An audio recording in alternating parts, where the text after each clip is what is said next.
pas mal quand même de tester en cyanotype aussi, ça avant, parce que c'est vrai que ça... Ça nous permet de voir l'incidence de la lumière, de jouer avec les diffractions, de comprendre un peu plus comment ça fonctionne.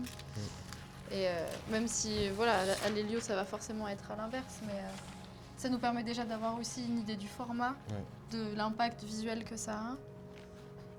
Il y a une belle transparence quand même, même si ça sera sans doute pas celui-là.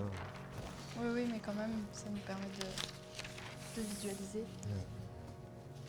Je suis héliograveur et imprimeur en taille douce. C'est une technique qui date du 19e siècle, qui permet traditionnellement de graver en creux des photographies dans des plaques de cuivre, qui ensuite servent pour faire de l'estampe, pour faire ce qu'on appelle du multiple. Celle-là, ça doit être celle-ci. Je pense, ouais. Mais c'est infini, quoi, à partir du moment où on pioche dans ce vocabulaire-là de produits semi-finis. Après, il y a un truc radical juste dans la barre simple, et qui est aussi, je sais pas, assez intéressant. Je suis designer et plasticien, avec une pratique assez généraliste finalement, et pas spécialisée sur un matériau en particulier, mais un intérêt pour la question du dessin qui irrigue ma pratique, notamment du passage de la 2 dimensions à la 3 dimensions, en ayant développé mes propres outils à dessin.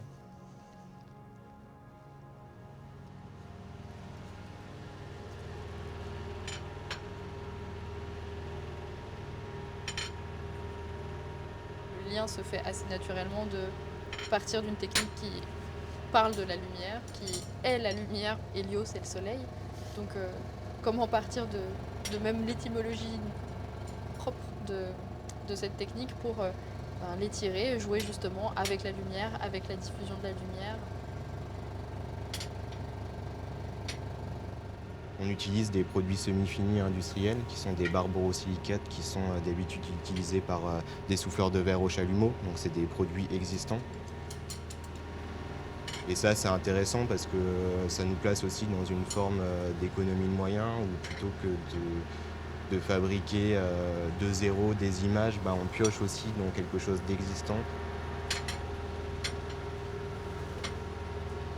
C'est pour ça qu'on parle de fabrication d'images à 4 mains dans l'atelier de Marie, c'est-à-dire que ces barres de verre, elles sont positionnées dans l'insoleuse et qu'il y a quelque chose en effet aussi d'assez empirique là, parce que voilà, il y a quelque chose de très direct. On vient poser ces objets et à un moment donné insoler et voir comment, de manière photosensible, la gélatine réagit.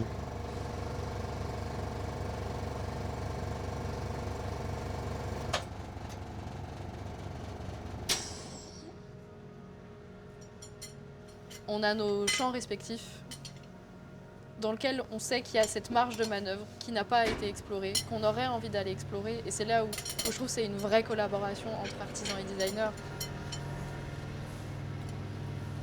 Par exemple, là, pour ce projet-là, où on est sur de l'insolation de barres de verre pour venir créer une image avec une matière directement et pas avec une photographie traditionnelle.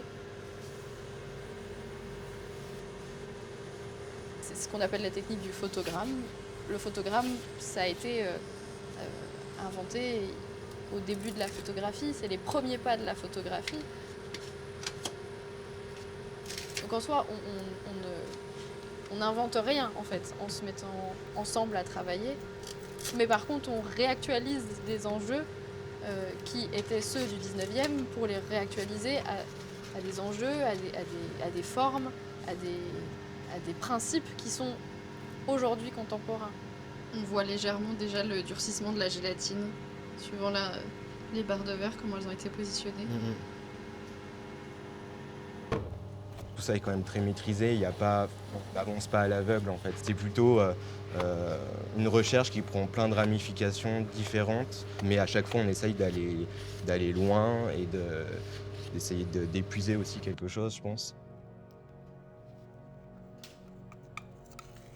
On a ces outils-là, on a cette technique-là, on a ces esthétiques-là, comment on crée une image directement sur le lieu, sans passer par de la photographie, directement avec des matières, des matériaux qu'on a fait réapparaître sur le cuivre ancré, avec les détails beaucoup plus visibles. comment rendre ça réel, et c'est là où on s'est dirigé naturellement vers la pratique du photogramme, vers l'installation d'objets, vers des matières qui, toi, sont des matières qui sont plus proches de ton esthétique et qui sont devenues l'image qui va être l'héliogravure. Ça a un peu tout déplacé.